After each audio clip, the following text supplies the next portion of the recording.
कांग्रेस ने 4 बार योजना का नाम क्यों बदला?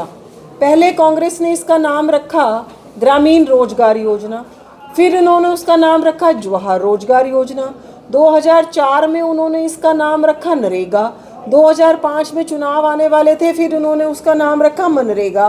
तो आपने भी तो 4 बार नाम बदला था पहले। और फिर महात्मा गांधी का क्या सपना था? महात्मा गांधी का सपना था कि पूरे भारत में राम राज्य की स्थापना हो। और आज जो हमारा विषय है वो है वीबी जी राम जी। इस विषय को लेकर आज मैं आपके बीच में आई हूँ कि ये बिल जो भारतीय जनता पार्टी की सरकार ने बहुमत से पास किया है, इस बिल के तहत हमारे जितने भी मजदूर हैं, गरीब हैं, शोषित वंचित लोग हैं, उनको एक बहुत बड़ा आर्थिक दृष्टि से लाभ होने वाला है। और साथ ही साथ जो एक 2047 का विकसित भारत का हमारा सपना है, उस सपने को पूरा करने में अब वीबी जी राम जी का एक बहुत महत्वपूर्ण योगदान हमें मिलने वाला है। आज से पहले हमारे मजदूरों को 100 दिन के रोजगार की गारंटी जो है वो सरकार देती थी, लेकिन अब इस गारंटी को 125 दिन की गारंटी कर दिया गया है। और जो वन्य क्षेत्र हैं वहाँ पर जो हमारे एसटी समाज के मजदूर हैं उनको और 25 दिन, 125 प्लस 25 दिन की गारंटी हमारी सरकार देती है। और इसके तहत 1 हफ्ते के बाद इन सबको पेमेंट्स मिलेंगी। 1 हफ्ते के बाद डायरेक्ट इनके खाते में पेमेंट जो है सरकार की तरफ से आ जाएगी।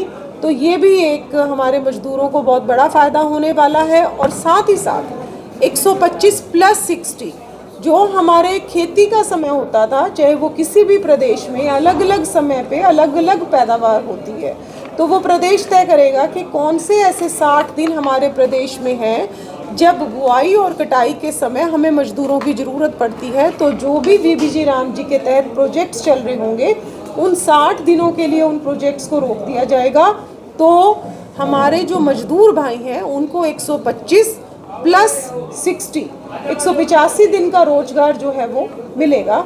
और साथ ही साथ इस योजना के तहत अब 4 मुख्य विषयों से हमारे मजदूर भाई भी कहीं ना कहीं परेशान थे, क्योंकि पहले उनको कहते थे यहाँ पे गड्ढा खोद दो, फिर 4 दिन के बाद कहते थे इस गड्ढे को भर दो, क्योंकि कोई भी स्पेसिफाइड काम नहीं था उनके पास कि हमने ये काम करना है। अब इनको 4 प्रमुख कामों के साथ वीबी जी राम जी को जोड़ दिया है पीएम गति शक्ति के तहत। और साथ ही साथ जो हमारी ग्राम सभाएं और ग्राम पंचायत काम पास करेगी, उसके तहत 4 तरीके के काम हमारे वीबी जी राम जी के मजदूर अब कर पाएंगे। पहला जो हमारा काम है वो जल संरक्षण का है कि अगर कहीं पर कोई तालाब बनना है, किसी तालाब का सुदृढ़ीकरण करना है, किसी तालाब के चारों तरफ कोई सौंदर्यकरण करना है, कहीं कोई दीवार बनानी है, किसी तालाब की सफाई करनी है, तो जल संरक्षण के काम के तहत ये मजदूर काम कर पाएंगे। और इससे जो गाँव में अगर पानी अच्छा होगा तो हम सबको पता है कि खेती जो है वो बेटर होती है। दूसरा इसको जोड़ा है हमने कि गांव के विकास के काम, अगर मान लो कोई सड़क बनानी है, कोई आंगनवाड़ी बनानी है, कोई स्कूल बनाना है, किसी तरीके का कोई भी गांव में नाला बनाना है, कोई नाली बनानी है, तो ये काम, कोई हॉस्पिटल बनना है, कोई पीएचसी सीएचसी का काम है गाँव में, तो इस तरीके के सभी कामों में हम वीबी जी राम जी के मजदूरों का योगदान ले सकते हैं। तो अगर विकसित हमारा गांव होगा तो विकसित भारत अवश्य होगा। तीसरा जो काम इसको आजीविका मिशन के साथ अब जोड़ दिया है। जैसे हमारे हर गांव में बहुत बड़ी संख्या में सेल्फ हेल्प ग्रुप की बहनें काम कर रही हैं। सेल्फ हेल्प ग्रुप की जो बहनों के उत्पाद हैं, उन उत्पादों को बेचने के लिए कहीं हाट बनाना है, कहीं कोई 4 दीवारी बनानी है, कोई शेड बनाना है, साथ ही इन बहनों के कौशल के प्रशिक्षण देने के लिए अगर कोई स्थान बनाना है, तो उसके साथ भी, उसके अंतर्गत भी वीबी जी राम जी के मजदूर जो हैं वो काम कर पाएंगे। और चौथा, जलवायु संरक्षण के लिए अगर कोई काम करना है, कहीं कोई पेड़ पौधे लगाने हैं, या किसी गांव में आपदा के तहत कुछ नष्ट हो गया है, उससे हमें बचाने के लिए कुछ और काम करवाना है, तो उन कामों के तहत भी हमारे वीबी जी राम जी के मजदूर भाई जो हैं वो काम कर पाएंगे। साथ ही साथ जो हमारे प्रशासनिक अधिकारी थे, जैसे कि रोजगार सहायक है या मैट है या टेक्निकल एक्सपर्ट्स हैं, इनको जो है पहले सरकार की तरफ से उसमें 6% का खर्चा उनके ऊपर किया जाता था। अब उनका खर्चा जो है वो 9% होगा।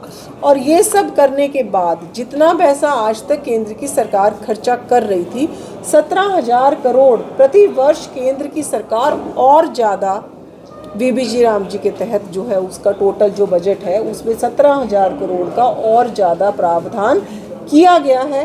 तो आज जिस तरीके से विपक्ष एक भ्रम फैलाने की कोशिश कर रहा है कि इसमें कहीं ना कहीं मजदूरों का नुकसान होगा, किसानों का नुकसान होगा, तो आज विपक्ष के पास कोई नीति भी नहीं है, कोई नेता भी नहीं है, कोई मुद्दा भी नहीं है। अब अपनी राजनीतिक रोटियां सेकने के लिए और अपनी उपस्थिति दर्ज करवाने के लिए आज विपक्ष घूम रहा है।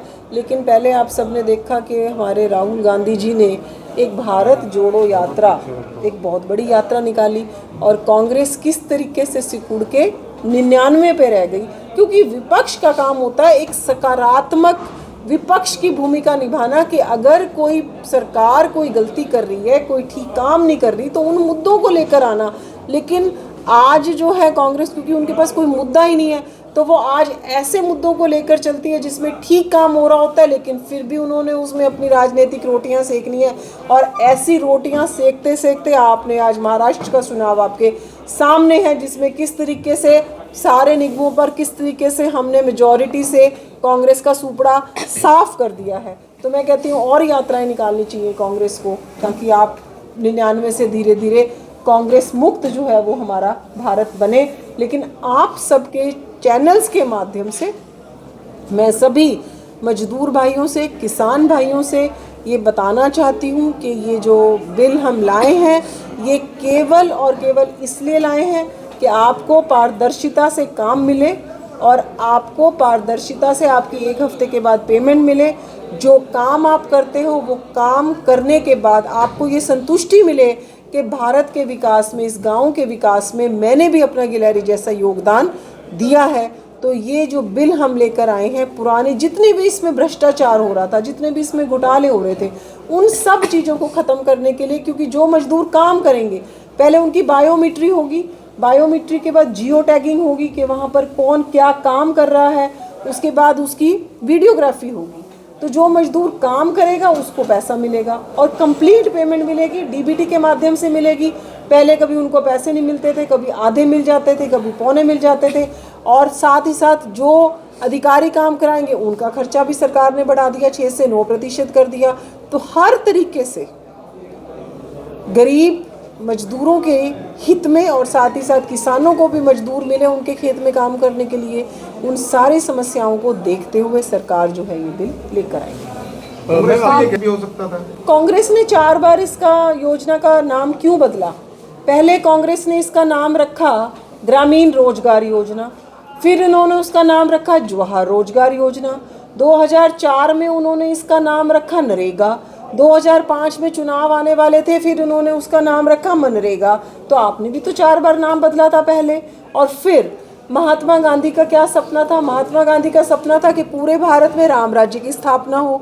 मरते हुए महात्मा गांधी जी के मुंह से क्या शब्द निकले? हे राम। और महात्मा गांधी जी कहते थे कि 80% जो भारत है वो गाँव में बसता है। तो आज अगर हम विकसित भारत बनाने के लिए विकसित गाँव बनाने की एक चिंता कर रहे हैं, पूरे भारत में हम राम राज्य स्थापित हो इसकी चिंता कर रहे हैं, और हर भारतीय के जो आराध्य हैं अगर उनका नाम इस योजना में आ गया, तो मुझे नहीं लगता आपने भी तो फिर जवाहर जी का अपमान किया अगर आपने जवाहर रोजगार योजना से इसको नरेगा किया। जब कोई हम पूरा का पूरा एक कानून बदल रहे हैं तो उसका नाम भी बदलेंगे। सेंटर और स्टेट का मैम बजट का क्या? सेंटर और स्टेट का जो बजट की बात है इसमें 3 विषय हैं। पहले सेंटर जो है वो 90% देता था, स्टेट जो है वो 10% देती थी। 3 मेजर फायदे अब जो स्टेट्स की 60% किया है और सेंटर 40% देगा, इससे 3 हमें लाभ होने वाले हैं। पहली बात, जितने मजदूरों का पंजीकरण पहले होता रहा उसमें करीब 10% का इजाफा और होगा। ज़्यादा मजदूर इस योजना के तहत पंजीकरण होंगे। जितना सेंटर पहले अमाउंट दे रही थी उसमें प्रति वर्ष, जैसे मैंने पहले भी बताया, 17,000 करोड़ रुपए का आवंटन इस योजना के तहत पहले के मुकाबले में ज़्यादा होगा। स्टेट का 40% योगदान से हमें लाभ क्या होने वाला है कि पहले स्टेट्स इस योजना की मॉनिटरिंग नहीं करती थी। जब मेरी जेब से कुछ लग ही नहीं रहा तो मैं क्यों चिंता करूं क्या हो रहा है क्या नहीं हो रहा। अब जब स्टेट्स 40% देंगे तो वो चिंता करेंगे कि जो केंद्र से 60% आ रहा है वो ठीक कामों में पैसा लगे, जो मजदूर काम कर रहे हैं उनको ठीक तरीके से भुगतान हो। स्टेट्स भी चिंता करें कि 60% केंद्र जो पैसा दे रहा है उसका मिसयूज़ ना हो और वो पूरा का पूरा पैसा स्टेट्स में लगे। तीसरी बात, केंद्र सरकार का जो एक फिक्स्ड अमाउंट होता है कि उन्होंने हर स्टेट में देना होता है, वो फिक्स्ड अमाउंट केंद्र स्टेट्स में देता है, चाहे वो इस योजना के माध्यम से दे, चाहे दूसरी योजना के माध्यम से दे, चाहे पक्ष की सरकार हो चाहे विपक्ष की सरकार हो। तो ऐसे मुद्दे जिन मुद्दों का आम मजदूर और आम किसान से कोई संबंध नहीं है, जब ज़्यादा मजदूरों को काम मिलेगा, एक हफ्ते के बाद उनको पेमेंट मिलेगी, 100 की बजाय 125 प्लस 60 दिन का काम मिलेगा, तो आम मजदूर और आम किसान को तो फ़ायदा होगा। लेकिन एक ऐसे मुद्दे जिनका कोई गरीब जनता के साथ सरोकार नहीं है, उन मुद्दों को लेकर आज विपक्ष यात्राएं निकाल रहा है। फिलहाल करनाल में बीजेपी नेता अर्चना गुप्ता के द्वारा जो मनरेगा का नाम बदला गया और जी राम जी किया गया और उसके अंदर जो कुछ नया फ़ायदा लोगों को मिलेगा वो फ़ायदे गिनवाती हुई वो नज़र आई। और साथ ही उनका कहना है कि आखिर कांग्रेस ने भी इसी योजना का 4 बार जो नाम है वो क्यों बदला था। मैं आरती से गौर के साथ जनता ब्रेकिंग न्यूज़, धन्यवाद।